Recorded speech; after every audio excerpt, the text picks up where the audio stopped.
বাংলাদেশে গত বছরের জুলাই আগস্টে ছাত্র জনতার অভ্যুত্থানের সময়ে বাংলাদেশ সেনাবাহিনীকে জাতিসংঘ মানবাধিকার বিষয়ক কমিশনের পক্ষ থেকে কি বলা হয়েছিল তা নিয়ে সম্প্রতি বিবিসিকে সাক্ষাৎকার দিয়েছেন সংস্থাটির হাইকমিশনার ভলকার তুর্ক। এ বিষয়ে সোমবার একটি বিবৃতি দিয়েছে বাংলাদেশ সেনাবাহিনী, যা দর্শকদের জন্য হুবহু তুলে ধরা হলো।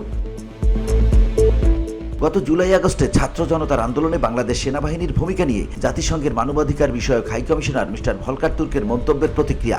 সম্প্রতি দেশের বিভিন্ন গণমাধ্যমে বিবিসি ওয়ার্ল্ড সার্ভিসের সমসাময়িক বিষয় নিয়ে সাক্ষাৎকার ভিত্তিক অনুষ্ঠান হার্ড টকে গত বছরের জুলাই আগস্ট মাসে ছাত্র জনতার আন্দোলনে বাংলাদেশ সেনাবাহিনীর ভূমিকা সম্পর্কে জাতিসংঘের মানবাধিকার বিষয়ক হাইকমিশনার মিস্টার ভলকার তুর্কের মন্তব্য নিয়ে একটি সংবাদ প্রচার করা হয়। বাংলাদেশ সেনাবাহিনী মানবাধিকারের তাৎপর্য যথাযথভাবে মূল্যায়ন করে এবং যে কোনো গঠনমূলক সমালোচনা গুরুত্বের সাথে বিবেচনা করে। তবে অধিকতর সঠিকতা ও স্বচ্ছতার উদ্দেশ্যে উক্ত মন্তব্যের কিছু বিষয়ে স্পষ্টীকরণ প্রয়োজন বলে মনে করেন।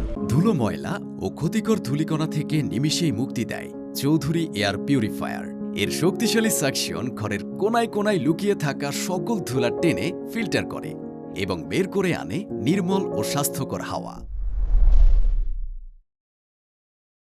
এখানে উল্লেখ্য যে বাংলাদেশ সেনাবাহিনী জাতিসংঘের মানবাধিকার বিষয়ক হাইকমিশনার থেকে এ বিষয়ে কোনো ইঙ্গিত কিংবা বার্তা সম্পর্কে অবগত নয়। যদি এ সংক্রান্ত কোনো উদ্বেগ প্রকাশ করা হয়ে থাকে তবে তা তৎকালীন বাংলাদেশ সরকারকে জানানো হয়ে থাকতে পারে, সেনাবাহিনীকে নয়। বাংলাদেশ সেনাবাহিনী জাতীয় নিরাপত্তা নির্দেশিকা অনুযায়ী কাজ করে এবং সর্বদা আইনের শাসন ও মানবাধিকার নীতির প্রতি শ্রদ্ধাশীল। তবে মিস্টার ভলকার তুর্কের মন্তব্য কিছু মহলের মাধ্যমে ভুলভাবে উপস্থাপিত হচ্ছে, যা সেনাবাহিনীর ভূমিকা সম্পর্কে ভ্রান্ত ধারণা সৃষ্টি এবং এর পেশাদারিত্বকে প্রশ্নবিদ্ধ করতে পারে।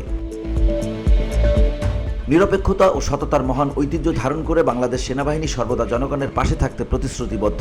অতীতের ঘটনা প্রবাহ, বিশেষত 1991 সালের গণতান্ত্রিক রূপান্তর প্রমাণ করে যে বাংলাদেশ সেনাবাহিনী কখনো জনগণের ইচ্ছার বিরুদ্ধে কাজ করেনি। 2024 সালের জুলাই আগস্টের আন্দোলনের সময়ও সেনাবাহিনী জনগণের পাশে দাঁড়িয়েছে এবং কোনো পক্ষপাত বা বাহ্যিক প্রভাব ছাড়াই জননিরাপত্তা নিশ্চিত করেছে। প্রসঙ্গত, বিশ্বের দ্বিতীয় সর্বোচ্চ শান্তিরক্ষী প্রেরণকারী দেশ হিসেবে পেশাদারিত্ব ও নিষ্ঠার জন্য বাংলাদেশ আন্তর্জাতিকভাবে স্বীকৃত। এখানে উল্লেখ্য যে জাতিসংঘ শান্তিরক্ষা মিশনে অর্জিত আয়ের একটি ক্ষুদ্র অংশ শান্তিরক্ষীরা পেয়ে থাকেন এবং এর সিংহভাগ জাতীয় অর্থনৈতিক প্রবৃদ্ধিতে গুরুত্বপূর্ণ অবদান রাখে, যার পরিমাণ গত 23 বছরে প্রায় 27,000 কোটি টাকা। বাংলাদেশ সেনাবাহিনী জাতিসংঘের মানবাধিকার বিষয়ক কমিশনের সাথে দীর্ঘদিনের সুসম্পর্ককে গুরুত্বের সাথে মূল্যায়ন করে এবং দেশের জনগণ ও আন্তর্জাতিক সম্প্রদায়ের প্রতি দায়িত্ব পালনে সর্বদা অঙ্গীকারবদ্ধ। সেনাবাহিনীর ভূমিকা সংক্রান্ত যে কোনো বিষয়ে উদ্বেগ অথবা বিভ্রান্তি সৃষ্টি হলে তা গঠনমূলক আলোচনার মাধ্যমে ফলপ্রসূভাবে সমাধান করা সম্ভব বলে বাংলাদেশ সেনাবাহিনী মনে করে। VOD Bangla news desk.